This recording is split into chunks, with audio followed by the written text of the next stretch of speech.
Mga kababayan, diretso na tayo sa punto natin.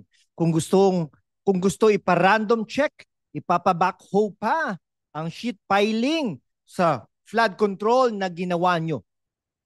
Yan ang matapang na hamon ni Representative. Ay sorry ha, hindi na po siya representative, isa na po siyang senador, Rodante Marcoleta, sa mga opisyal ng DPWH sa isang hearing, no? Imagine that, ha? Hindi basta tanong kung isang call to action na parang action movie. Bakit? Dahil billions ang ginasto sa flood control projects. Pero tuwing umuulan, parang Noah's Ark pa rin ang buhay natin sa Metro Manila at sa mga karatig po o sabihin na natin buong Pilipinas. Ako si Hashtag Walk with Lang at sa episode na ito ng Hashtag Walk with Lang, susuriin natin ito ng malalim with facts, satire, and a dash of wit. Para sa mga youth na gustong maging informed voters at OFWs na nagpapadala ng pera para sa bayan, this is for you. Alam nyo ba, ayon sa official data mula sa DPWH, mahigit 500 bilyon ang inilaan sa flood mitigation mula 2016 hanggang 2023. Pero sa Typhoon Karina noong 2024, lumubog pa rin ang maraming lugar. Parang ang pera, instead of controlling floods, it's flooding someone's pocket. Ha ha ha ha! But seriously, let's dive in. Kung agree ka sa hamon ni Marcoleta, hit that like button now. Subscribe para sa more political breakdowns at comment down below ha. Backhoe for truth. Special na shoutout sa mga viewers natin sa Quezon City, Metro Manila, Davao City, Cebu City, at iba pang lungsod sa Pilipinas. O, sa Los Angeles naman, Las Vegas at US, Toronto, Edmonton sa Canada, Riyadh, no? Jeddah, Dammam sa Saudi Arabia, Sydney, Melbourne, Victoria sa Australia, Japan, Milan at Rome sa Italy, Hong Kong, Dubai, Abu Dhabi, Sharjah sa UAE, Kuala Lumpur, Kota Kinabalu sa Malaysia, London sa UK, Germany, Singapore, Doha sa Qatar, Kuwait, Taiwan, Yigo sa Guam, Paris sa France, Auckland sa New Zealand, Madrid sa Spain, Macau, India, Manama sa Bahrain, Switzerland, Korea, Norway, Austria, Thailand, Bandar Seri Begawan sa Brunei, Belgium, Israel, Cyprus, Oman, Netherlands, Sweden. Kayo ang backbone ng channel na ito. Maraming salamat po sa inyong lahat at sa inyong mga suporta. Ngayon, bakit pabor ako sa stance ni Marcoleta? Dahil it's fact-based accountability.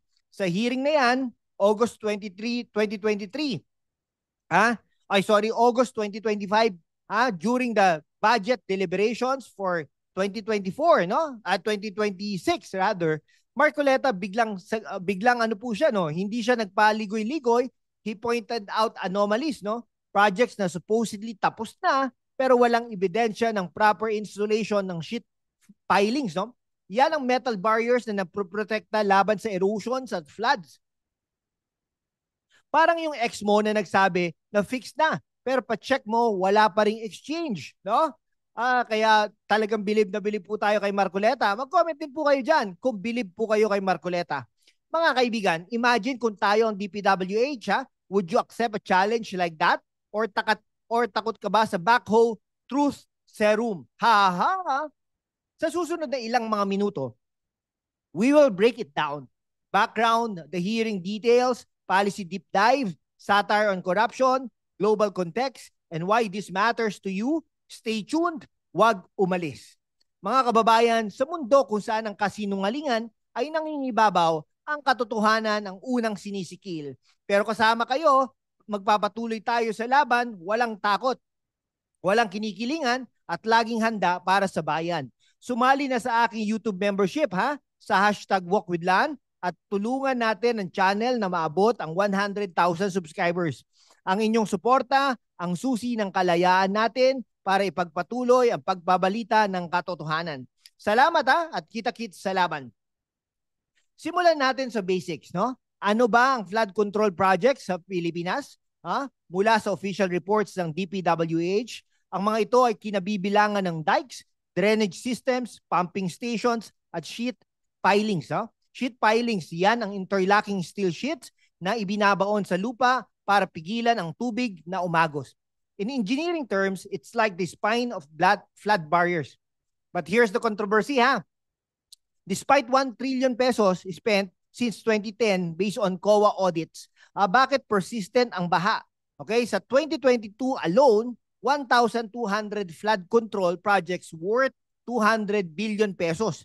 Pero sa Metro Manila, 80% of areas still flood prone ayon sa World Bank study. Parang diet plan lang mga kaibigan, no? Maraming pera ang ginastos pero ang taba ng corruption pa rin. This isn't just inefficiency. It's a systematic issue where funds are allocated but not monitored properly. Sa side ng DPWH, they claim 90% completion rates and blame climate change, no? But Marcoleta's point, without random checks like backhoe digs, paano malalaman, no? He's pushing for transparency, which is what taxpayers deserve. Imagine kung sheet piling ay parang yung Zin Zone sa Messenger nandoon daw pero di mo makita. Ano sa tingin ninyo, mga youth? Is it time for a backhoe revolution? Comment down below. Yes. Okay, share this to your OFW groups sa Riyadh, Dubai. Let them know how their remittances are used. Okay. Pag-usapan natin. Pag-usapan naman natin mga kaibigan, yung actual hearing, no? Actual hearing just sa Senado, no? Sabi nga talagang ipapa-backhoe pa daw ni Senador Marcoleta, no? Bakit? Dahil nga po obvious naman na may mga ghost projects ang mga hinayupak na ito, no? Pero picture this po, no? Talagang si Marcoleta po, no? Nakikita mo naman ang kanyang kagalingan, yung mga sharp questions niya po, no?